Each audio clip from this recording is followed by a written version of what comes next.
Palakkad west Nile പനി ബാധിച്ച് ഒരു മരണം. പനി ബാധിച്ച് പെരിന്തൽമണ്ണയിലെ സ്വകാര്യ ആശുപത്രിയിൽ ചികിത്സയിലായിരുന്നയാളാണ് മരിച്ചത്. പ്രദേശത്തെ വീടുകളിൽ ആരോഗ്യവകുപ്പ് നിരീക്ഷണവും ഏർപ്പെടുത്തി. ഉറവിടം പരിശോധിക്കേണ്ടതുണ്ടെന്നും ജാഗ്രത പാലിക്കണമെന്നും DMO അറിയിച്ചു. കൂടുതൽ വിവരങ്ങളുമായി അരുൺ ആലത്തൂർ ചേർന്നുണ്ട്. അരുൺ, എങ്ങനെയാണ് നിലവിലത്തെ സാഹചര്യം?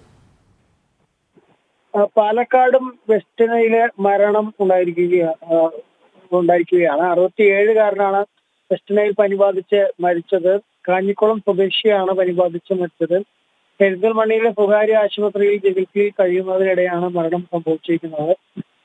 പ്രദേശത്തെ വീടുകളിലെ ആരോഗ്യവകുപ്പ് നിരീക്ഷണം ഏർപ്പെടുത്തിയിട്ടുണ്ട്. ഉറവിടം പരിശോധിച്ച് വരികയാണ് എന്നുള്ളതാണ് ജില്ലാ മെഡിക്കൽ ഓഫീസർ പറയുന്നത്.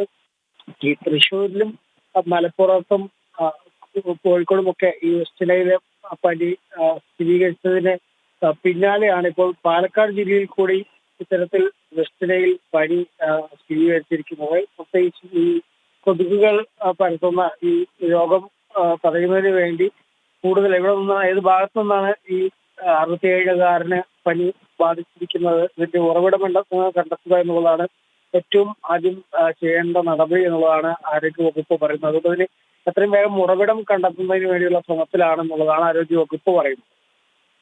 വ്യക്തമാണ്. അരുൺ ആലത്തൂരാണ് വിശദമായ റിപ്പോർട്ടുകൾ പങ്കുവച്ചത്.